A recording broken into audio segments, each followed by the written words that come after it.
So today we're going to be doing an exercise in your sketchbook that deals with value. And so we're going to be making the value scales and gradients, and it'll look a little bit like this. So the supplies that you'd want to have for today are going to be your shading pencil, so your 4B and your 6B are your best ones. Then some sort of straight edge, I like to use this name tag. Your kneaded eraser, one of your other erasers to keep things a little bit sharper. And then we're actually going to be using a paper towel to do some blending work for us today. So let's start out with all these labels. So again, you're going to title this the value scales and gradients. And we're using graphite today to do this. As always, we're going to put the date at the top. And so really quickly, I want to describe what value is. So value, very simply to define it, is lightness and darkness. And there are two essential ways that we talk about value. So value can either be high or low, or anything in between, but we'll use high and low. And so high values are going to be lighter, and low values are going to be darker. I want you to think of the sun. So when the sun gets higher, everything gets brighter. When the sun is lower, things start to get darker. So you can think about the sun getting higher or getting lower. All right, so once we're done with that, we're going to do some setup. And to do this assignment, we're going to create 4 bars. And so I like to use some sort of straight edge to create my bars. So I'm going to go across here. This is actually 6 inches, and it doesn't need to be perfect. So we're going to use this to create a bar. Go a little lower. So maybe like an inch or so down from your initial line. Like I said, really don't need this to be perfect. Try to get them roughly even. And then my second set, I'm going to separate just a little bit more.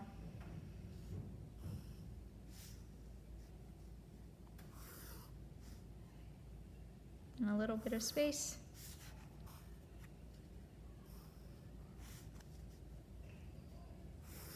Again. So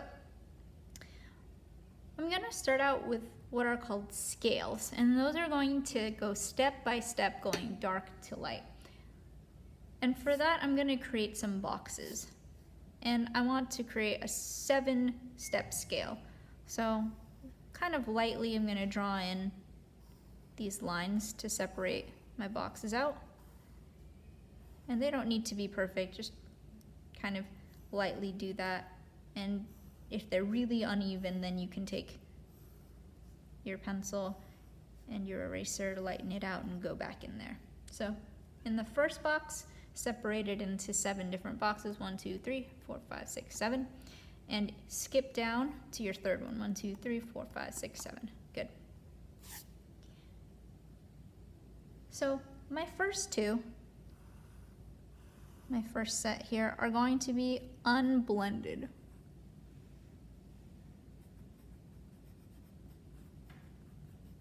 And what that means is that I'm not going to do any rubbing to kind of smooth it out. I'm just going to try to control my pencil. My second set is going to be blended. And for that, I'm going to be using my paper towel. So it doesn't matter which pencil you're using, your 4 or your 6. I like to start out with my 4 because it doesn't dull out quite as easily. So when I see people shading initially, I know that a lot of people still use the very tip of their pencil to do that. And when you use the tip of your pencil, you're really not getting a lot of surface area. So you see it makes nice thin lines. But if you had to fill out this whole box using thin lines, it would take a really long time. And so what I suggest instead is to use more of the side of your pencil. So really see how my pencil is angled kind of low and I'm holding it kind of farther back, or I can hold it like this. But just by using the side, I get a much wider line. And so it's way easier to fill in spaces if I use the side of my pencil. So in my first set of boxes, I'm going to start with 100% value. So that's filling it in completely. In the middle, I'll do 50, and last I'm going to end with 0. So that means that I'm not really touching that box at all. So when you see me using my pencil, again, I'm going to try my best to use the side of it. Might hold it a little further back. And this first box you want to be filled in all the way. And if you go outside of the lines, just take your eraser to fix it. And you see that I see a lot of the paper texture right now. And when I fill it out 100%, I really want to make sure that it's going as dark as possible. So that means I don't see any gray spots at all. It's just as dark as the pencil can get without me having to scrub my paper with my pencil. So I don't want to tear up the paper or dig into it too deep. And you see in these corners here, I'll switch to holding it a little closer so that I can work on those details. But really try your best to fill out the box as completely as possible. This is me using the 4B pencil right now, so if you want to switch to your 6B, it's actually easier to fill in really dark boxes because it's just a little bit softer, so it'll be your darkest pencil. So I'm gonna go over that with my 6B really quickly. And see how I don't really see any of the paper. All right, in your next box, you're still gonna take your pencil, still gonna use the side of it, and you're gonna try and fill it out, not as dark as the first one. So we're gonna progressively get lighter. So get the corners, and it's almost as dark, but not quite as dark. And you see me kind of changing up the angle just to make it as even as possible, because I don't want to see any of my lines. So there you go. Very similar, except you kind of see these speckles in there. So as you move on, progressively getting lighter with your shading, you might accidentally make something too dark. So let's say I accidentally make something too dark, like this corner over here. What you can do is take your kneaded eraser and just lightly take it like a sponge, and that should lighten it out for you. So just pick up some of the extra. And there you go, nice and easy. I'm gonna make this just a little bit darker. I want my boxes to look very separate from each other, so very distinct. And if I have to go in and sharpen any lines, then I can do that as well. So get lighter.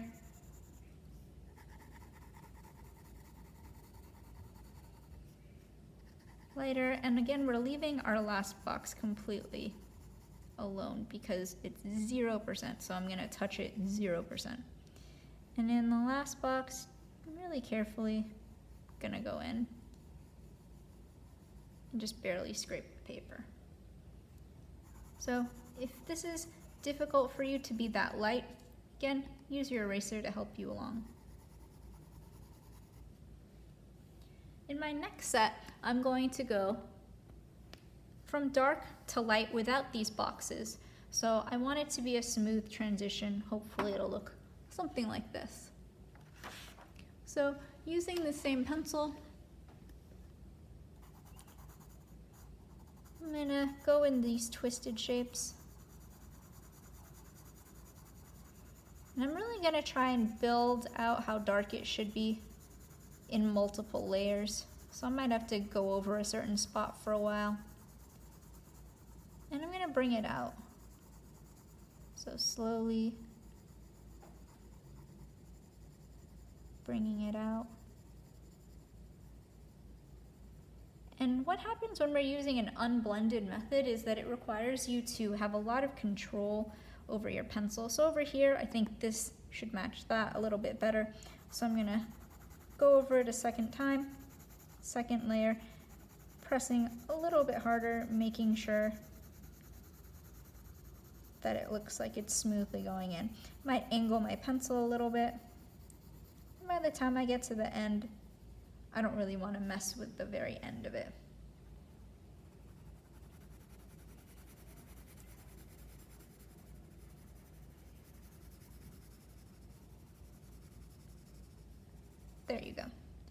So a nice smooth transition.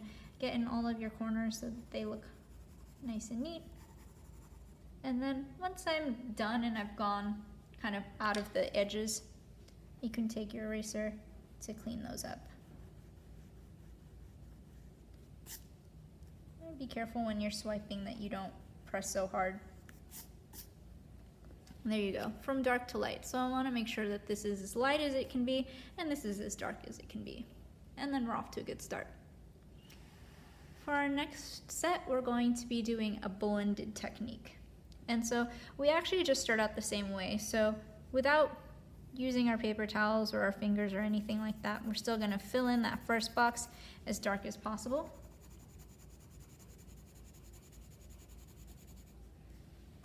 And 100% isn't going to look different on these two just because I can't fill it out any more or any less than 100%. So it's not really going to look much smoother or much different at all.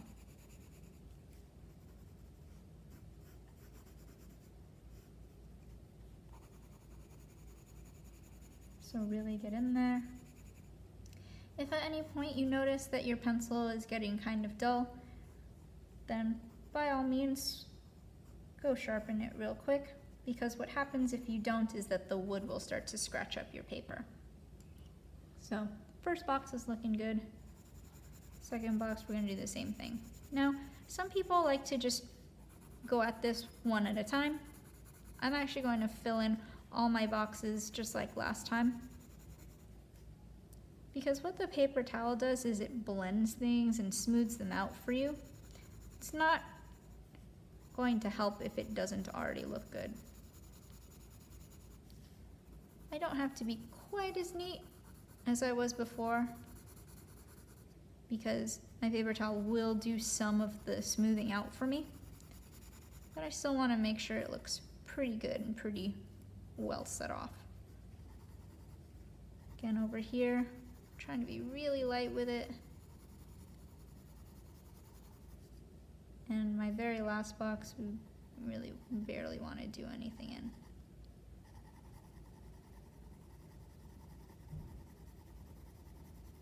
And you can still use your eraser if you need to lighten things out. So once we have that, we're going to deal with our paper towel. And what some people do is they just kind of wrap their finger around it. I know some people like to blend with their fingers, but your fingers have oil on them and sometimes you sweat, and so that creates fingerprints and smudges all over the paper. So a paper towel won't do that, so some people just wrap the paper towel a couple of times around your finger so that you can't poke through it. And you can certainly go at it like that. What I like to do is fold my paper towel a couple of times so it's a little sturdier. Maybe create a nice point with it. And then I'll go in and I'll go along the lines and make sure that I keep it kind of more in that box, be a little neater about it. I can go a little bit beyond the top because I don't have to worry about that getting anywhere. I can erase that. But what happens if you start going from dark to light is your paper towel is actually getting a little bit darker as you do this. And so you'll accidentally be adding a little bit of your pencil as you go. So it might be kind of hard to stay light if you keep getting darker and darker with your paper towel. And so instead of starting from the back this time, I'm going to fold to like a cleaner spot. And I'll start with my last lightest box. Again, I can move it up and down as much as I want to because I can clear that up. Then I'll move on to the next box. Try to keep within the boundaries as best as you can.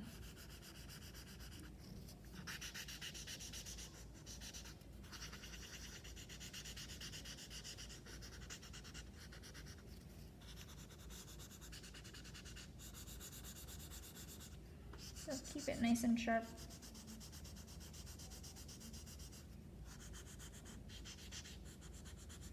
And then again, we want really distinct boxes, so I should be able to tell the difference between all 7 of these fairly easily. If you feel like you need to go in and kind of adjust things, then please do. So I'll make this box just a little bit darker so it stands out from these two.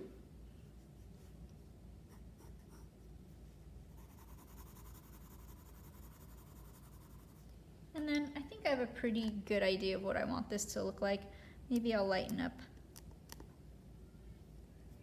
this guy over here so he looks very different from my other one. And I'll make sure I erase the 0 box. Just like before, you're going to take your eraser to clean up those edges.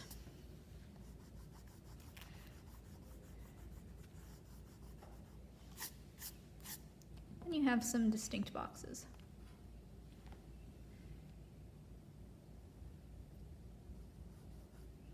Now for our last one, we're going to use the paper towel again to blend things. So hopefully you can tell the difference between these 4 is that these ones will be a little bit smoother because they go into the paper more. The mistake I see a lot of people make when they shade using a paper towel is that they depend on it a little bit too much. So if you make it really dark and then don't really care about the rest of it, if this doesn't look good, when you use your paper towel, it won't really make it look that much better. It'll just make it look blurrier. So I see that it goes dark to light, but I see these lines and I still see just this patch where I drew in. So please try your best to actually make things look good before you use the paper towel. You can be just a little less neat with it. That's the benefit of using the paper towel, is you can be a tad bit lazier in the beginning. I'm still gonna go over it a couple of times, make sure the back is super dark.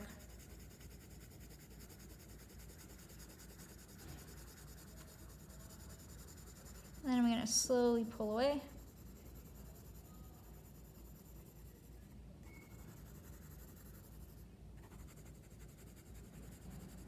And then I'm gonna go in with my paper towel. So there are probably a couple spots that I don't want to use because I've already used them. So I'll just refold this to another spot. Make myself a nice little stump. And again, I'm gonna start from the back where it's light.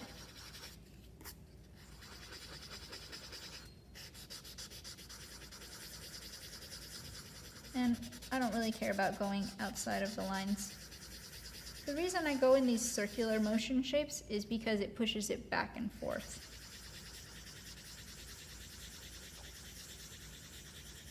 So it's a little bit more even. And by the time I get to the end of this, I shouldn't have to push extremely hard.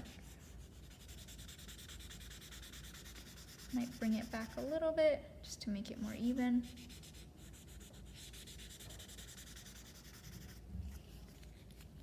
And right now, since it looks so blurry, I'm gonna do my best to clean it up with my eraser again, nice and sharp. And then on the other side, I'm going to do the same thing.